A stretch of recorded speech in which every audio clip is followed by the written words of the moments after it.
Estamos de regreso en Arica Informa. Está con nosotros el subsecretario del Trabajo, Giorgio Bocardo, ¿no? ¿Está bien? Hola, Luis, ¿Cómo está? Gusto ¿cómo saludarlo. estás? Muchas gracias por la invitación. El subsecretario se entregó en la región el primer sello de las 40 horas. ¿Y cómo surgió el proyecto de estas 40 horas que hoy ya es ley?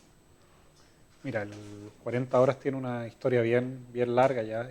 Partió por ahí por el 2017, cuando en ese momento la diputada Camila Vallejo presentó este proyecto de ley con otros parlamentarios. Y bueno, y durante estos años nosotros como gobierno lo incorporamos en nuestro proyecto. También es una demanda muy sentida de los trabajadores en general de reducir la jornada.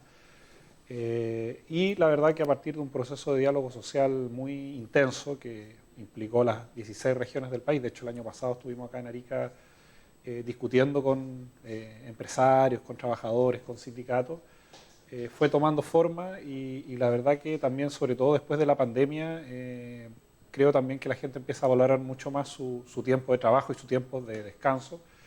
Y eso hizo que la verdad sea un proyecto súper ciudadano, muy extendido y que finalmente lograra, yo creo que algo que es inédito, que en el Parlamento se aprobara de manera unánime en el Senado, con amplia mayoría en la Cámara, y que la verdad que creo que va a ser una excelente noticia para Chile.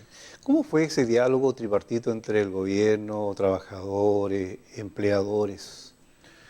Mira, fue un trabajo arduo porque por un lado implica sentar a contrapartes que no necesariamente tienen confianza en ponerse, llegar a acuerdos, de dialogar, pero también fue muy importante el despliegue regional para tratar de entender la realidad de cada sector productivo y más que en una discusión como de grandes relatos, como grandes eslóganes, nos pusimos a trabajar en dónde le apretaba el zapato a cada sector y fuimos resolviendo sector por sector con organismos sindicales, en algunos casos, por ejemplo, como en la minería, donde hay jornadas de turno, trabajadores y empleadores se pusieron de acuerdo y ellos llegaron con una propuesta.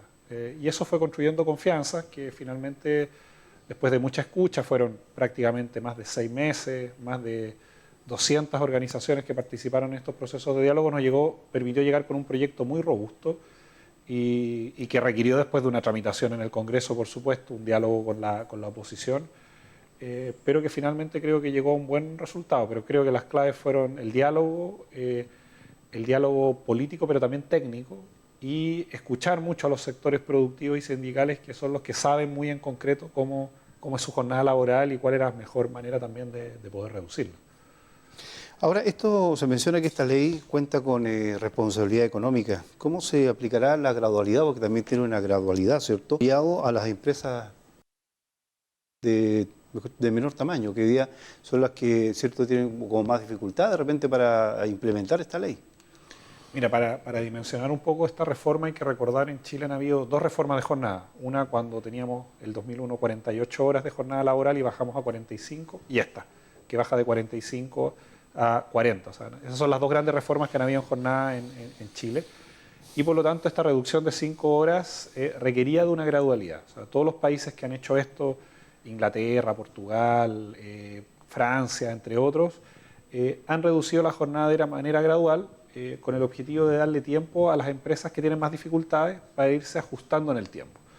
Algunas empresas ya lo están haciendo, hay más de 600 empresas que ya ratificaron el sello 40 horas y se han adelantado a la reducción de jornada y creemos que durante este año van a haber muchas más. Pero también hay que reconocer que a otras les puede costar más. Y en eso pusimos el foco en las organizaciones de pymes, incorporando tres grandes medidas. La primera, que fue en relación a incorporar medidas de capacitación a través de CENSE, que es algo bastante relevante, acompañar a las empresas. Segundo, aquellas empresas que se adelantaran y obtuvieran el sello 40 horas, como lo hicimos el día de hoy acá en la ciudad, iban a tener puntos adicionales cuando postularan a fondos de Corfo o Cercotec con el objetivo de que pudieran invertir en capital, tecnologías. Y tercero, acompañamiento de la Dirección del Trabajo para el buen cumplimiento de la norma sin exponerse inmediatamente a multa. Esas tres medidas creemos que van a ser, además de la gradualidad, creemos que van a ser medidas que por un lado van a permitir el objetivo fundamental, que es reducir la jornada laboral, ese es el objetivo de este proyecto, pero una ley que además con este mecanismo de gradualidad y acompañamiento a las pymes no debiera tener impactos ni en los salarios, ni en el empleo, por supuesto mejorar la calidad de vida de las personas, Pero algo que hemos escuchado mucho en la entrega de los sellos 40 horas, cuando le preguntamos a los empleadores, ¿y qué pasó con la productividad? Mira, se mantuvo o incluso en algunos casos aumentó porque los trabajadores llegaron más motivados, más enfocados y tenían más resuelto también sus problemas familiares y su vida personal. Ahora, ¿qué otro contenido, otros aspectos de esta ley, subsecretario, son importantes que los trabajadores tengan en cuenta? Bueno, primero que una vez que empieza a operar la gradualidad, esto es obligatorio. Por lo tanto, no es que el empleador, una vez que ocurra el primer año, el tercer año, el quinto año, vea cómo va a ajustar la ley, sino que ya inmediatamente cuando se cumple el primer año hay que bajar 1 hora, el tercero 2 horas y el quinto año las otras 2 horas. Pero también que hay una serie de medidas que van más allá de la reducción de la jornada, como por ejemplo, los trabajadores van a poder optar con el empleador obviamente conversado, a una distribución de jornada de 4 días en vez de 5 o 6. Entonces tú, por ejemplo, podrías trabajar de lunes a jueves, 10 horas todos los días, completas las 40 horas y tienes siempre un fin de semana largo, que es algo muy, muy importante. Y también van a tener otro tipo de derechos que les van a permitir también hacer más conciliable la jornada laboral con la vida familiar y su tiempo de descanso. Perfecto. ¿Y cómo va a regir la jornada de 4x3? Esto es bien importante porque además es bien popular para muchas personas esta posibilidad de pronto de trabajar 4 días y tener siempre un viernes disponible. Es que el empleador eventualmente va a poder ofrecer esta modalidad de trabajo, en otros casos va a poder acordar de común acuerdo con el trabajador, implicaría una modificación de contrato, pero en caso que se aplique, ese trabajador va a poder trabajar 4 días a la semana, 10 horas, para completar el máximo de 40 horas, y tendría 3 días de descanso a la semana. Pero a diferencia de la implementación de las 40 horas, esto obviamente va a implicar una modificación del contrato. Perfecto. Ahora, esto no significa que va a cambiar su remuneración, esto es totalmente distinto. Muy importante esa pregunta, nos preguntan mucho las personas y efectivamente hay un artículo expreso en la ley que se aprobó, que es que no se puede reducir remuneración con la reducción de jornada laboral. Ahora, ¿esa es la importancia del cambio del artículo 22, el inciso 2 o no? En el caso del artículo 22, inciso segundo, más conocido popularmente como artículo 22, es el artículo que permite la exclusión de jornada. Ah, ya. Esto porque es importante señalarlo. Hay nosotros ¿qué hicimos? Era muy amplio y eso hacía que muchas personas en distintos rubros tuvieran exclusión de jornada cuando no les correspondía. Entonces nosotros la redujimos, por ejemplo en el comercio, también por ejemplo en el turismo, a veces en las comunicaciones. Se acostumbra mucho a ocupar este artículo 2, inciso segundo, y hoy día quedó restringido a gerentes, administradores de alta gerencia, personas que tengan responsabilidades de representación de la empresa y en casos donde no se ejerza dirección superior y media, es decir, que no tengas una jefatura directa permanente. Y eso va a restringir el uso de este artículo 22, inciso segundo, y para la gran mayoría de las personas lo que corresponde es tener derecho a una jornada de trabajo acotada, con horario de entrada, con horario de salida y con funciones claramente establecidas.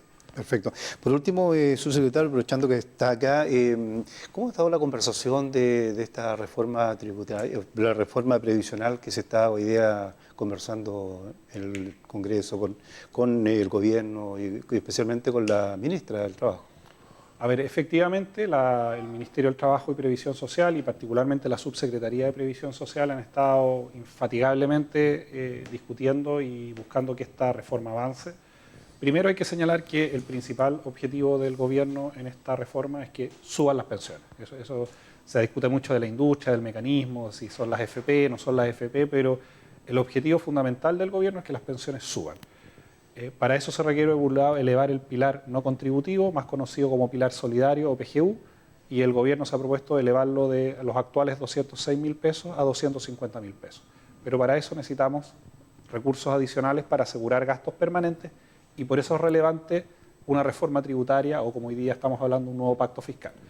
Pero subir la PGU no es suficiente, sino que también hay que elevar las contribuciones e incorporar algunos mecanismos de solidaridad para que, por ejemplo, las personas, las mujeres muchas veces que tienen, entre comillas, lagunas previsionales tengan mecanismos compensatorios y también para que le podamos pagar mejores pensiones a los actuales jubilados y no solamente a los que van a salir del sistema en el futuro. Y en ese sentido, lo que ha dicho la ministra, lo que ha dicho el subsecretario de Previsión, es que como gobierno estamos disponibles a discutir distintas propuestas pero que vayan a ese objetivo, que por un lado mejoren las pensiones de los futuros jubilados, pero también que mejoren las pensiones de los actuales jubilados. Ese es el marco que ha puesto el gobierno para discutir, y en ese contexto la ministra en este momento se encuentra muy ocupada en este momento, justamente tratando de destrabar esas diferencias y poder lograr que esta reforma avance, porque la verdad que ya han habido dos gobiernos que han intentado avanzar, de distinta orientación política avanzar, y la verdad que no nos podemos farrear por tercera vez como país esta oportunidad. Bien, pues, subsecretario, muchas gracias por acompañarnos, que estén muy bien. No, agradecerle a ustedes también por la oportunidad de estar difundiendo las buenas noticias de 40 horas y también todos los aspectos que tienen que ver con la reforma de pensiones. Muchas gracias. Gracias por acompañarnos. Hemos conversado con el subsecretario del Trabajo, Giorgio Bocardo, que nos acompañó en el día de hoy. Vamos a una pausa y regresamos con más noticias.